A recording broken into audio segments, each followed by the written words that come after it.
Good morning, students. Welcome to the second day of our 10th class reflection chapter. In last class we have gone through reflection, and after that we'll go for spherical mirrors and ray diagrams. Before that, I want to take a quick recap on what is reflection. In our last class हमने पढ़ा था reflection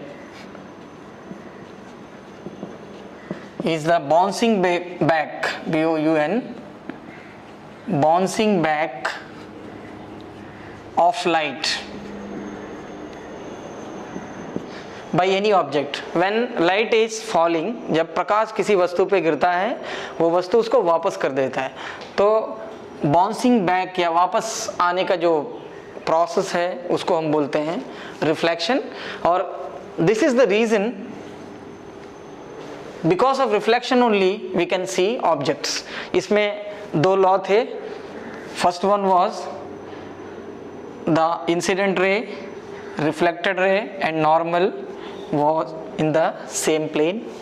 Second था theta I is always equal to theta R. Angle of reflection is always equal to angle of incident. So this was the reflection of light. Now we will go to straight away types of reflection.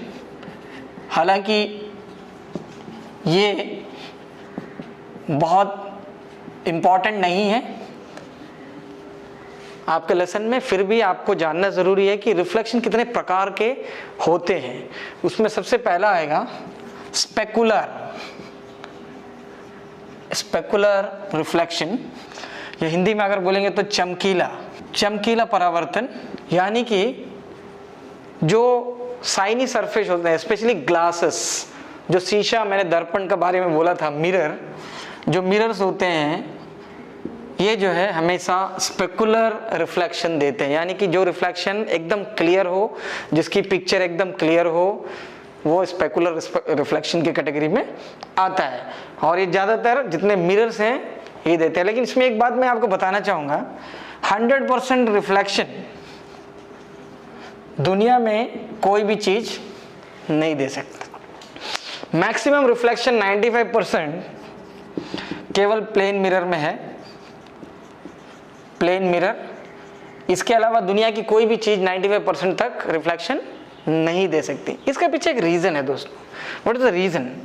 आपको पता है, do you know, light के जो दो phenomenon है, reflection and दूसरा है refraction. अगर आप देखें, परावर्तन और अपवर्तन, ये दो इंसिडेंट्स लाइट में ज़्यादा को देखने को मिलता है और आपको पढ़ना भी है इस लेसन में. रिफ्लेक्शन के बाद will go for refraction. What exactly is this phenomena?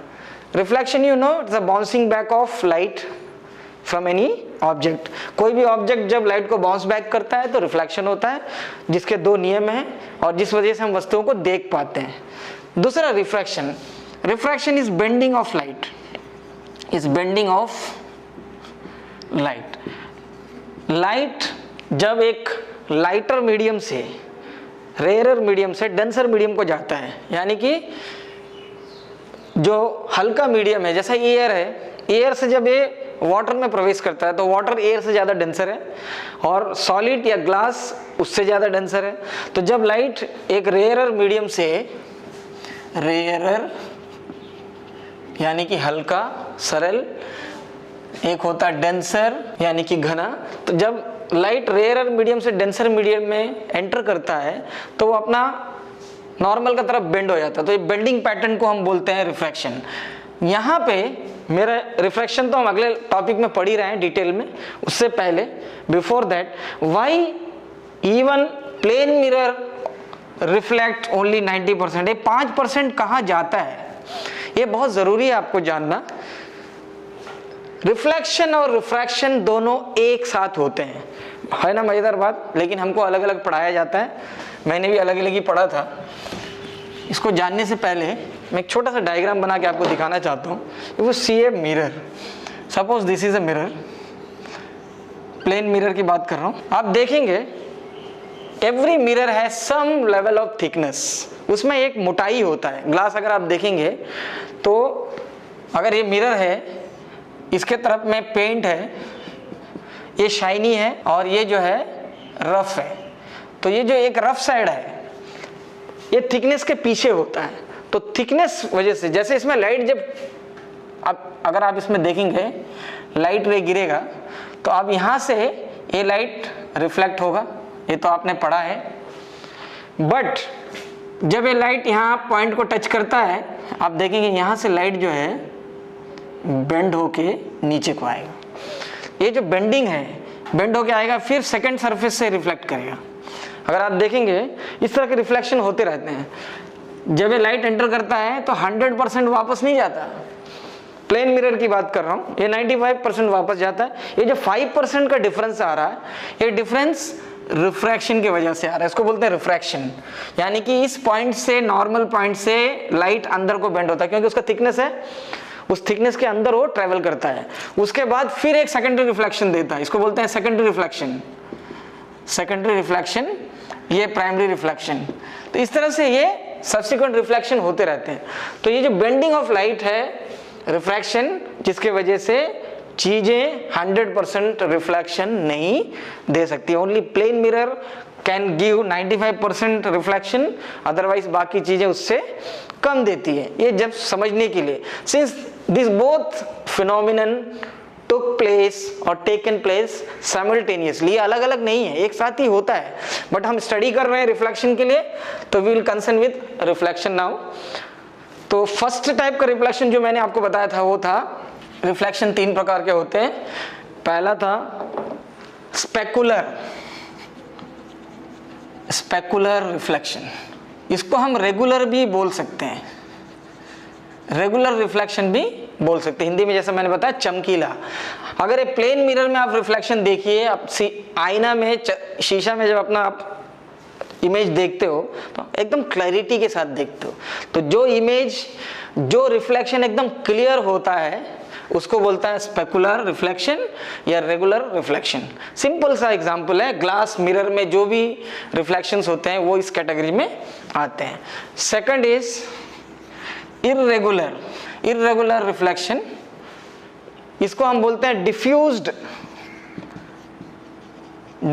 Reflection. Diffuse का मतलब बिखरा हुआ, हिंदी में बोलते हैं बिखर जाना। कोई चीज जब बिखर जाता है, बिखरना, उसको बोलते हैं डिफ्यूजन।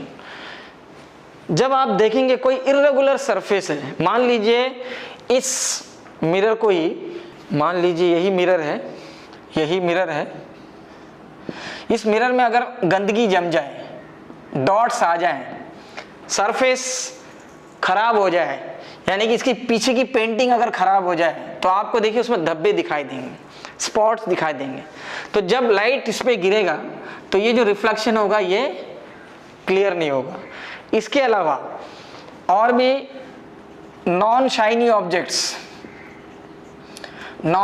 ऑब्जेक्ट्स, यानी कि आप स्टील का बर्तन आप नया खरीद के लाते हैं, थाली, आप उसमें देखिए आपको शक्ल थोड़ा बहुत दिखाई देगा, अपना चेहरा, लेकिन कुछ दिन यूज करने के बाद उसमें आपका चेहरा नहीं दिखता, क्योंकि आप उसमें देखेंगे उस बर्तन के अंदर बहुत सारे दाग, खरोच, कट्स, डर्ट्स, तो सरफेस उसका शाइनीपन खराब हो जाता है।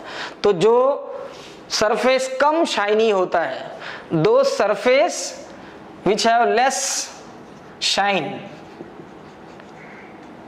या फिर नॉन शाइनी होते हैं, ऐसे सरफेस से जो रिफ्लेक्शन होता है उसको बोलते हैं इर्रेगुलर रिफ्लेक्शन या डिफ्यूज्ड रिफ्लेक्शन। इसमें हमको इमेज क्लियर नहीं दिखाई देता। इमेज हमको कैसा दिखता है, इसमें ब्लर दिखता है, इट्स कॉल्ड ब्लर। इसको हम बोलते हैं, इसमें खाली हम क्या देखते हैं, इल्यूमिनेशन, इसको बोलेंगे अंग्रेजी में इल्यूमिनेशन। केवल हमको एक लाइट का स्पॉट दिखाई देगा, लाइट का धब्बा दिखाई देगा, हमको लगेगा कि हाँ कुछ वहां पे चमक रहा है, लेकिन एग्जैक्टली क्या चमक रहा है उसका इमेज या प्रतिबिंब आपको नहीं दिखाई देगा, because of non shiny surface. तो when light reflects from an irregular surface, इसका बढ़िया एग्जाम्पल मैं आपको देता हूं। मान लीजिए एक पॉन्ड है या लेक है या रिवर है या आपके घर में पानी का टैंक है, जब इसमें पानी जो है स्टिल मोड में होता है, स्टिल मोड मतलब बिना डिस्टर्ब किए, तो आप उसमें देखेंगे कि आपको आसपास के पेड़, ट्री या बर्ड्स, ये सारा का इमेज दिखाई देगा। तो उसको बोलते हैं रेगुलर, क्योंकि पानी स्टिल है, क्लियर है, बिना डिस्टर्ब किए हुए, तो आपको उसका पिक्चर का रिफ्लेक्शन क्लियर दिख रहा है। स्पेकुलर, लेकिन उसको आप थोड़ा सा ऐसा फिंगर डाल के डिस्टर्ब कर दें तो you will see the waves created on the surface of the, इसके ऊपर में आप जैसे फिंगर डालेंगे या डंडा ऐसा डालेंगे या पत्थर डालेंगे तो उसके अंदर वेव्स क्रिएट हो जाएंगे। उस समय जब आप इसका इमेज देखेंगे रिफ्लेक्शन में तो आपको कैसा दिखेगा, उसको ब्लर बोलेंगे, यानी कि मूव करता हुआ, शेक करता हुआ या डिस्टर्ब्ड। तो you can not identify the object which is in blurred image. जो ब्लर इमेज में है या अस्पष्ट है, क्लियर नहीं है, आप आइडेंटिफाई नहीं कर सकते। इसी को बोलते हैं इल्यूमिनेशन। तो हमको चीज चमकता हुआ दिखाई देगा, हमको लगेगा something is there, but you cannot identify the exact image of the object when this is in irregular reflection, or it is called diffuse reflection. We'll come to go to number 3. We'll go to number 3, that is multiple reflection. That is multiple reflection. Third one is multiple reflection.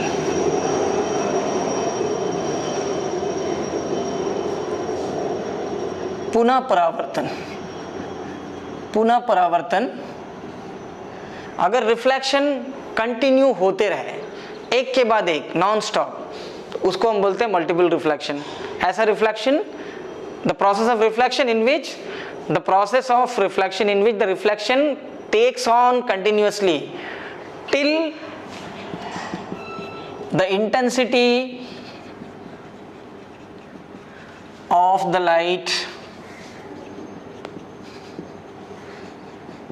goes, यानी कि ये reflection तब तक continue रहेगा जब तक light का intensity या उसका जो तीव्रता है वो बनी रहेगा। मीन्स सबसे बढ़िया एग्जांपल है बार्बर शॉप। बार्बर शॉप में या स्पा में आपने देखा होगा, आप दो मिरर के बीच में बैठते हैं। When an object is placed between two mirrors, इसके बीच में अगर ऑब्जेक्ट बैठा है तो आपको इसका रिफ्लेक्शन पीछे बहुत दूर तक दिखाई देगा, सामने बहुत दूर तक दिखाई देगा। आप ये चीज महसूस किया होगा। इसको बोलते हैं इन्फिनिटी, अनंत। और ये रिफ्लेक्शन का जो इमेजेस है, नंबर ऑफ इमेजेस आपको दिखते रहेंगे और उसका कोई अंत नहीं है। क्यों अंत नहीं है? क्योंकि यहाँ जो मैंने कहा था इंटेंसिटी, लाइट का इंटेंसिटी बहुत ज़्यादा होता है क्योंकि उसमें एनर्जी होता है। लाइट में एनर्जी होता है।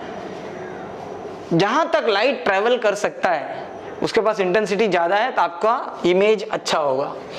अगर इंटेंसिटी कम हो गया तो इमेज जो है ब्लर होगा, तो धीरे धीरे धीरे धीरे ये गायब हो जाएगा। आपने बहुत सारे एग्जीबिशंस में टेलीस्कोप देखा होगा या कुआं देखा होगा मिरर से। आप साइंस सेंटर भी जाएंगे तो आपको दिखाई देगा कुआं। मल्टीपल रिफ्लेक्शन की वजह से हमको ऐसा लगेगा कि इसके अंदर बहुत गहराई है, आप हाथ डाल सकते हैं। बस ये एक फिनोमिना है लाइट का। तो आपको तीन तरह के रिफ्लेक्शन याद रखने हैं। पहला है स्पेकुलर रिफ्लेक्शन, जिसको हम रेगुलर रिफ्लेक्शन बोलते हैं। दूसरा है इररेगुलर, जिसको हम बोलते हैं डिफ्यूज्ड। और तीसरा है मल्टीपल, जो बार बार होता है। तो ये मिनिमम 3 रिफ्लेक्शन टाइप्स आपको याद रखना है आपके सिलेबस के लिए। Now we go to spherical mirrors. Next topic is spherical mirror. Hindi में इसको गोलीय दर्पण कहते हैं। नाम से ही आपको पता चलता। आपने सो फार इन योर प्योर क्लासेस छोटी क्लासेस में आपने प्लेन मिरर पढ़ा होगा, प्लेन मिरर इस लेसन में नहीं है, तो हम स्पेरिकल मिरर की तरफ चलते हैं। स्पेरिकल का मतलब what is sphere? Sphere means गोल वस्तु, something is round, it's called sphere. When mirrors are of these shapes, when you cut a part of the sphere, this is one part, this is another part, तो what you get, आपको क्या मिलेगा? आपको ऐसा design मिलेगा, और यहाँ पे आप देखेंगे तो आपको ऐसा डिज़ाइन मिलेगा। अगर हम किसी भी कट पीस को, स्फीयर के पीस को अंदर की तरफ पॉलिश कर दें, यानी कि बाहर रहेगा शाइनी, ये रहेगा रफ, और दूसरे में ये रहेगा रफ, ये रहेगा शाइनी। इस सिचुएशन को यहां देखिए, जिसका outer surface, outer of the sphere is shiny, then it is called convex. It's called convex mirror, और जिसका इनर साइड शाइनी होगा उसको बोलते हैं कॉनकेव मिरर। हिंदी में उत्तल दर्पण, इसको बोलते हैं अवतल दर्पण। तो spherical mirrors are the part of the sphere where two types of mirrors are formed, जिसमें हमको दो तरह के गोलीय दर्पण मिलते हैं।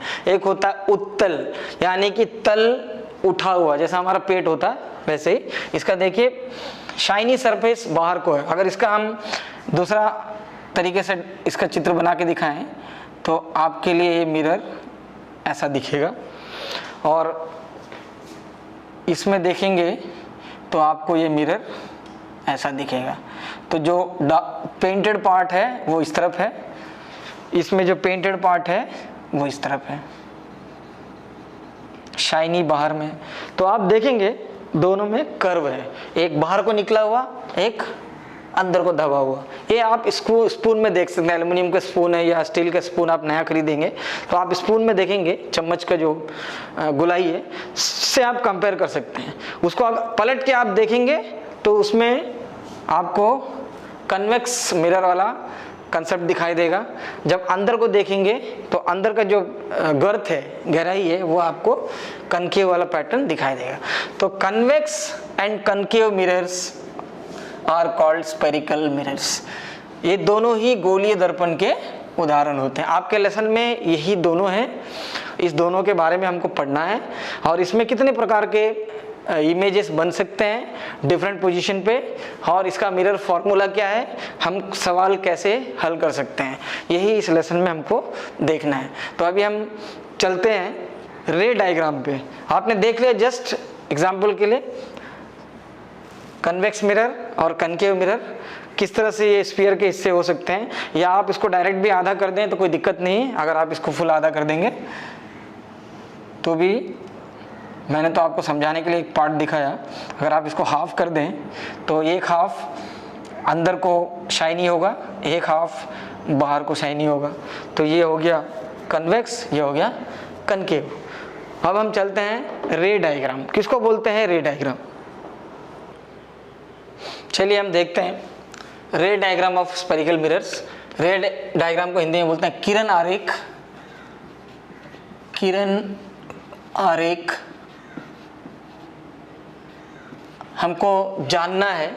इसमें आगे बढ़ने से पहले हम रे डायग्राम कैसे बनाते हैं किसी भी मिरर का, उसके कौन कौन से पार्ट्स हैं, और कनकेव और कन्वेक्स मिरर में कि इसमें पोजीशनिंग क्या है।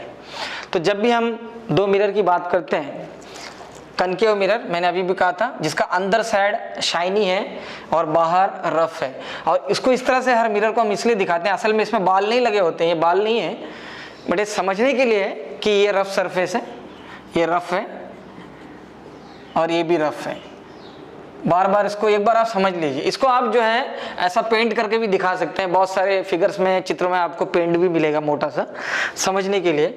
अगर यहाँ पे देखें, सबसे पहला रे डायग्राम में हम आइडेंटिफाई करते हैं सेंटर पॉइंट, जिसको हम बोलते हैं P या पोल, इसको बोलते हैं पोल। या दोनों का साथ मैं करके जा रहा हूं। यहां पे अगर आप देखेंगे कनकेव मिरर यानी कि अवतल दर्पण में जो भी प्रतिबिंब बनता है, इमेज बनता है, वो शाइनी सरफेस की तरफ बनता है। इसीलिए इसमें जो रे डायग्राम हम प्लॉट करेंगे ये वो इस तरफ को करेंगे, जबकि कन्वेक्स में ये अंदर को होता है। यानी कि कन्वेक्स मिरर आप जब देखेंगे तो आपको उसके अंदर चित्र दिखाई देंगे, ऐसा लगेगा कि ग्लास के अंदर में चित्र है। तो ये इसके पीछे साइड बनता है मिरर के हमेशा, क्योंकि ये दोनों का पोजीशनिंग अलग है, इनका कट अलग है, एंगल्स अलग है, यही डिफरेंस है दोनों में। सबसे पहले इसमें सबसे पहले एक पॉइंट होता है सेंटर पॉइंट, जिसको हम बोलते हैं पोल। थोड़ा सीधा खींच लेते हैं लाइन ताकि आपको समझने में आसानी हो। दूसरा ऐसा, अभी भी मैंने कहा था दोनों में फर्क क्या है। ये कन्वर्जेंट होता है, एक शब्द है कन्वर्जेंट, और ये होता है डाइवर्जेंट। कनकेव मिरर हमेशा कन्वर्जेंट होते हैं, यानी कि जब भी इसके ऊपर में लाइट गिरता है तो रिटर्न आते समय ये लाइट को मिक्स कर देता है, नज़दीक लेके आ जाता है। तो जब चीज़ें नज़दीक आती हैं, क्लोज आते हैं, तो उसको बोलते हैं कन्वर्जेंस। और डाइवर्जेंस जस्ट उल्टा, जब इसमें रेस गिरते हैं तो वो दूर चले जाते हैं, फैल जाते हैं, तो फैलने को बोलते हैं डाइवर्जेंट, एंड नज़दीक आने को बोलते हैं कन्वर्जेंट। तो इस वजह से कनकेव मिरर में जो इमेजेस फॉर्म होंगे वो मिरर के सामने फॉर्म होंगे, और कन्वेक्स में जो इमेजेस फॉर्म होंगे वो मिरर के बैक साइड में होंगे। इस वजह से हमको इस तरह से प्लॉटिंग करना पड़ रहा है। यहाँ पे अगर आप देखेंगे, this is called pole. Pole is called centre point, is called centre point of mirror. ये आपको बनाना आना चाहिए और देख के आपको समझना चाहिए। इसके बाद एक होता है सी, इसको बोलते हैं centre of curvature. Centre of curvature क्या, अगर आप इसमें एक सर्किल तैयार करें, आपको तो मालूम है सर्किल का टुकड़ा है, अगर इसको हम इस तरह से एक सर्किल तैयार करें तो आप देखेंगे इसका सेंटर पॉइंट यहाँ कहीं है। तो एक सर्किल का जो सेंटर पॉइंट होता है वही मिरर का सेंटर ऑफ कर्वेचर होता है। इस तरह से अगर हम एक सर्किल ड्रॉ करते हैं तो इसमें जो सेंटर पॉइंट होगा इसी को हम बोलेंगे सी, बैक साइड में, यहाँ पे, यहाँ। तो ये इमेजिनरी सर्किल है, क्योंकि ये सर्किल का हिस्सा है, ये भी एक सर्किल का हिस्सा है। इस सिचुएशन में इसको हम बोलेंगे सेंटर ऑफ कर्वेचर, जो सी। अभी देखेंगे सेंटर ऑफ कर्वेचर से P का जो डिस्टेंस होता है, ये जो डिस्टेंस है, दिस डिस्टेंस, मैथ्स में आपने पढ़ा होगा, क्या बोलते हैं इसको? इसको बोलते हैं radius. It's called radius of curvature. This distance is called radius of curvature. ये सारी पोजीशन आपको अच्छे से समझना है, तभी you can go for image formation, otherwise you can't. उसके बाद आता है फोकल पॉइंट। एक वर्ड है फोकस, या इसको बोलते हैं प्रिंसिपल फोकस, प्रिंसिपल फोकस। और एक होता है प्रिंसिपल एक्सिस, प्रिंसिपल एक्सिस। सबसे पहले ये समझना है, ये जो लाइन हमने पहले खींचा था, this line from pole to infinite, C को टच करते हुए जो लाइन हमने खींचा है, this is called principal axis. यहां में भी वही है, ये प्रिंसिपल एक्सिस है, प्रिंसिपल एक्सिस। उसके बाद आप देखेंगे फोकस, आर के बीच में एक फोकस होता है, यानी कि फोकस का मतलब ये देखिए C और P के बीच में एक पॉइंट होगा जिसको हम बोलेंगे फोकस। यहाँ पे एक पॉइंट होगा, इसको हम बोलेंगे फोकस। फोकस यानी कि जिस जगह पे प्रतिबिंब बनता है मोस्टली, यानी कि जिस जगह पे रेस आपस में इंटरसेक्ट होते हैं। जब इस पे कोई लाइट गिरता है, अगर इस पे बहुत सारे लाइट गिरेंगे तो जब वापस आएगा तो फोकस से कटते हुए आएगा, फोकस से कटते हुए जाएगा। तो फोकस एक ऐसा पॉइंट होता है जहाँ पे all the reflected rays are intersect each other. जब आगे हम करेंगे तो आपको समझ में आएगा। इसी तरह यहाँ भी ये फोकल पॉइंट, इसको बोलते हैं प्रिंसिपल फोकस। और सबसे खासियत है, इसको कैपिटल F में हम लिखते हैं। उसके बाद बच जाता है एक बहुत इंपॉर्टेंट चीज, उसको बोलते हैं focal point, it's called focal point. इसको हम स्मॉल f में लिखते हैं, अंग्रेजी के स्मॉल f फोकल पॉइंट, और फोकस को हम कैपिटल F। फोकल पॉइंट अगर देखेंगे यहां से यहां का दूरी, देखिए बहुत मजेदार चीज है। Focus is r/2।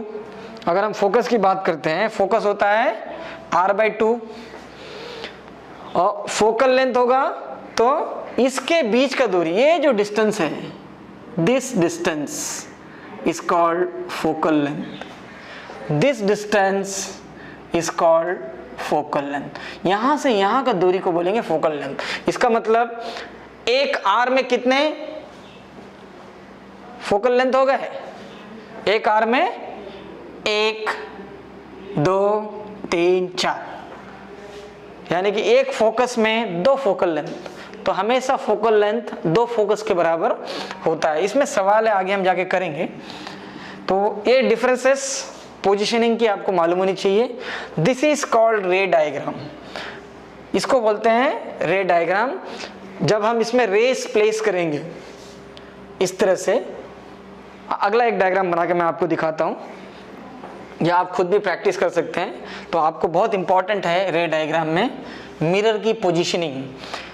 Concave mirror, curved portion जो इनसाइड पॉलिश्ड होता है, इसलिए इसमें जो इमेज बनते हैं मिरर के फ्रंट में बनते हैं, और उस इमेज को हम बोलते हैं कन्वर्जेंट इमेजेस, क्योंकि इसमें जो लाइट रेज होते हैं कन्वर्ज हो जाते हैं, नज़दीक आते हैं। और जहाँ कन्वेक्स मिरर की बात करते हैं हम, कन्वेक्स मिरर में अनपॉलिश्ड सरफेस, यानी कि अंदर की साइड में ही इमेज बनता है। जब आप ऐसे मिरर देखेंगे तो आपके उसके अंदर में आपको पिक्चर नजर आएगा, इमेज नजर आएगा। इसलिए इसमें जो भी इमेज फॉर्मेशन होता है वो अंदर साइड में होता है, क्योंकि ये डाइवर्जेंट व्यू दिखाता है, यानी कि चीज़ों को फैला देता है, लाइट रेस को फैला देता है। तो ये पॉइंट्स हैं, ये पॉइंट्स हैं पोल, सबसे बड़ा प्राइमरी जिसके ऊपर में प्रिंसिपल एक्सिस होता है। It is the centre of the reflecting point. किसी भी मिरर का सेंटर होता है, सेंटर मान के चलते हैं इसको। उसके सीध में एकदम जो लाइन खींचा होता है, स्ट्रेट लाइन, उसको हम बोलते हैं प्रिंसिपल एक्सिस। यही है प्रिंसिपल एक्सिस जिसपे हमको मान के चलना पड़ता है कि सेंटर है। उसके बाद आता है सेंटर ऑफ कर्वेचर। अगर मान लो ये मिरर को हम फुल सर्किल कर लें तो कहीं ना कहीं इसका सेंटर पॉइंट हमको मिलेगा, यानी कि इस मिरर का सेंटर ऑफ कर्वेचर। तो इस पोजीशन को हम बोलते हैं सेंटर ऑफ कर्वेचर। और सेंटर ऑफ कर्वेचर से पोल तक का जो डिस्टेंस है, मैथमेटिक्स में नॉर्मली हम पढ़ते हैं उसको रेडियस बोलते हैं, इसलिए वो है रेडियस ऑफ कर्वेचर। यानी कि यहाँ से अगर ये डिस्टेंस आप देखेंगे, ये डिस्टेंस देखेंगे, ये तीनों डिस्टेंस सेम होने चाहिए, इसीलिए उसको रेडियस बोलते हैं। उसके बाद आता है फोकस। फोकस बहुत इंपॉर्टेंट चीज़ है। जो रेज इसमें गिरते हैं मिरर में, वो वापस टकराते हैं, रिफ्लेक्शन। क्योंकि मिरर का काम क्या है, मिरर कौन सा फंक्शन पे काम करता है? रिफ्लेक्शन पे। बार बार इसको आपको याद करना पड़ेगा। रिफ्लेक्शन यानी कि चीज़ों को, लाइट को परावर्तित कर देता है और हम उसमें अपना इमेज देख सकते हैं या उस चीज़ का पिक्चर को देख सकते हैं। तो रिफ्लेक्शन जब करता है, जब यहाँ पे आप देखेंगे जब लाइट रेज यहाँ गिरेंगे ऐसा, तो ये जब वापस आएंगे रिटर्न में तो इस फोकस को टच करके आएंगे। जब ये वापस आएंगे तो इस फोकस को टच करके आएंगे। यहाँ से भी गिरेंगे तो ये वापस जाएगा तो इस फोकस को टच करके जाएगा। इसी तरह से ये रिटर्न हो। तो ये फोकस एक ऐसा पॉइंट है जहाँ पे रिफ्लेक्टेड रेज इंटरसेक्ट करते हैं या जंक्शन है या मिलते हैं। यहाँ पे भी अगर आप देखेंगे ये फोकस है, जब यहाँ पे कोई लाइट्स गिरते हैं तो ये तो रिटर्न कर देगा उसको, लाइट तो रिटर्न चले जाएंगे उसी रास्ते से जिस रास्ते से आया था, ये रिटर्न कर देगा। लेकिन इसका जो इमेज है वो इमेज डॉटेड लाइन से इसको इंटरसेक्ट करेगा। इसमें जो एक्सपेक्टेड इमेज होगा वो इस तरह से जाएगा ऐसा। तो इससे देखेंगे आप इस लाइन का रिफ्लेक्शन तो यहाँ हो गया रे का, बट उसका जो इमेज फॉर्मेशन है वो इस पॉइंट पे आएगा, यानी कि मिरर के बैक साइड में, क्योंकि ये डाइवर्जेंट मिरर होता है और इसलिए हम इसको मिरर के पीछे कैलकुलेट करते हैं। तो ये पोजीशनिंग है रे डायग्राम की, कनकेव मिरर के लिए, कन्वेक्स मिरर के लिए। इसके लिए बहुत ज़रूरी चीज़ें हैं, प्रिंसिपल एक्सिस इसमें पोल होता है, प्रिंसिपल फोकस जो C और P के बीच में होता है, C उस एक्सपेक्टेड सर्किल का सेंटर पॉइंट, और स्मॉल f यानी कि फोकल पॉइंट फोकस और पोल के बीच का जो पोजीशन होता है उसको बोलते हैं फोकल पॉइंट। तो ये 4-5 कंपोनेंट्स हैं, 1 2 3 4 5 6, ये जो कंपोनेंट्स हैं आपको याद रखने हैं। रे डायग्राम बनाते समय बार बार हम इस वर्ड को यूज़ करने वाले हैं आगे जब भी हम स्पेरिकल मिरर में और आगे बढ़ते हैं। इसमें मैंने जैसा अभी कहा, इसमें हमको इमेज फॉर्मेशंस पढ़ने हैं, कनकेव मिरर्स कितने किस्म के इमेज बना सकते हैं, कन्वेक्स मिरर कितने प्रकार की इमेज बना सकते हैं। आपने देखा होगा कई बार साइंस सेंटर वगैरह में आप गए होंगे तो आपको इस तरह के मिरर्स वहाँ पे रखे हुए दिखाई देंगे। आप जाके उसमें देखिए कभी, तो आप कैसा महसूस करते हैं। कनकेव मिरर में किसी चीज़ को देखते हैं तो आपको बहुत बड़ा दिखाई देता, आप अपनी नाक को देखेंगे तो आपका नाक इतना बड़ा दिखाई देगा, जबकि आप कन्वेक्स मिरर में देखेंगे तो भारी शरीर होगा तो भी छोटा सा दिखाई देगा। इसलिए ये सारी चीज़ें, जैसे गाड़ी में रियर व्यू देखने के लिए, साइड व्यू देखने के लिए जो मिरर्स लगे होते हैं कार में, ये वाला मिरर होता है, इतना बड़ा सा बस उस छोटे से मिरर के अंदर आपको दिखाई देता है। ये इसकी डाइवर्जिंग कैपेसिटी की वजह से है। और किसी छोटे चीज़ को बड़ा करके देखना है तो हम इसमें कनकेव मिरर यूज़ करते हैं। तो इसमें कौन से ऐसे प्रॉपर्टीज़ हैं, रिफ्लेक्शन में क्या क्या होता है, किस प्रकार के रिफ्लेक्शंस इसमें होते हैं, क्योंकि मैंने आपको पहले बोला था प्लेन मिरर में रिफ्लेक्शन डिफरेंट है, स्पेरिकल मिरर में रिफ्लेक्शन डिफरेंट है। रिफ्लेक्शन का नियम इसमें भी सेम है, इसमें भी सेम है, उसमें भी सेम है, बट काम करने का तरीका अलग अलग है, क्योंकि इसका बनावट देखिए आप, इसका जो डिज़ाइन है, ये डिज़ाइन डिसाइड करता है कि मिरर का इमेज कैसा होगा, ऑब्जेक्ट्स का इमेज कैसा होगा, इंप्रेशन कैसा होगा, किस चीज़ को हमको सेंटर से कितना दूर रखना है, फोकस से कितना दूर रखना है, फोकस से कितने पास रखना है, कितना हाइट पे रखना है।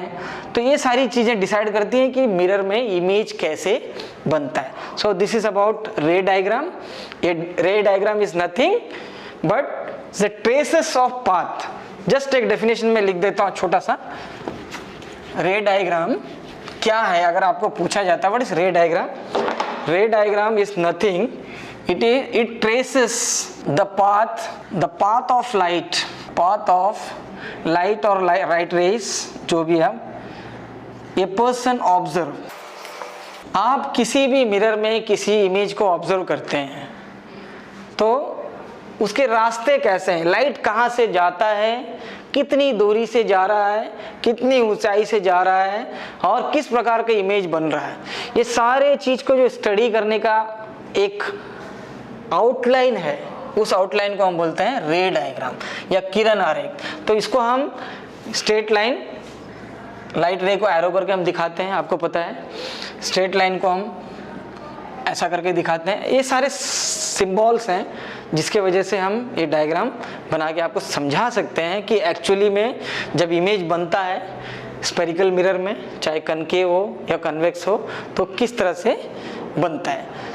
और इसमें जो इमेजेस बनते हैं वो वर्चुअल हो सकते हैं, रियल हो सकते हैं, इन्वर्टेड हो सकते हैं, या अपराइट हो सकता है, एनलार्ज हो सकता है, या स्मॉल हो सकता है। ये जो वर्ड्स टर्म्स मैंने अभी यूज किया, देखिए वर्चुअल का मतलब होता है आभासी, नॉट ओरिजिनल।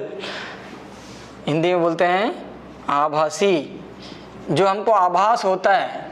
आप प्लेन मिरर में अपना शीशा में अपना दर्पण में अपना चेहरा देखते हो तो जो प्लेन मिरर आपको दिखाता है वो कौन सा पिक्चर है? वो वर्चुअल होता है, वो रियल नहीं होता।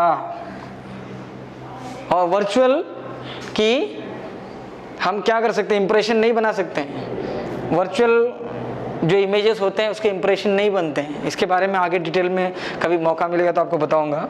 तो वर्चुअल का मतलब होता है आभासी, लगता वैसे ही है। आप प्लेन मिरर में अपने आप को देखते हो तो आपको लगता है आप 100% नहीं, आप राइट दिखा रहे हैं तो वहां से लेफ्ट दिखता होगा, क्योंकि ये उल्टा है। रियल वास्तविक, जैसा ऑब्जेक्ट है वैसा ही दिखेगा तो रियल। उसके बाद आता है इन्वर्टेड। इन्वर्टेड मतलब सिर नीचे और पांव ऊपर। पिक्चर अगर ऐसा है तो आपको इमेज में उल्टा दिखेगा। अपराइट करेक्ट दिखेगा, आपने ऐसा रखा है तो आपको इमेज भी ऐसे ही दिखेगा। और इन्वर्टेड में आपको इमेज ऐसा दिखेगा जबकि आप पिक्चर ऐसा रखेंगे। उसके बाद आता है एनलार्ज। आपने ये पेन रखा है तो आपको इस पेन का साइज बड़ा दिखाई देगा। तो साइज बड़ा हो जाए तो उसको बोलते हैं एनलार्ज होना, और साइज वास्तविक से छोटा हो जाए तो उसको बोलते हैं स्मॉल होना। तो ये जो सारे सिचुएशंस हैं ये आपको स्फेरिकल मिरर में देखने को मिलेंगे। प्लेन मिरर में आपको सिमिलर और वर्चुअल मिलता है। आपका साइज भी सेम होता है, छोटा बड़ा नहीं होता है, लेकिन जो इंप्रेशन बनता है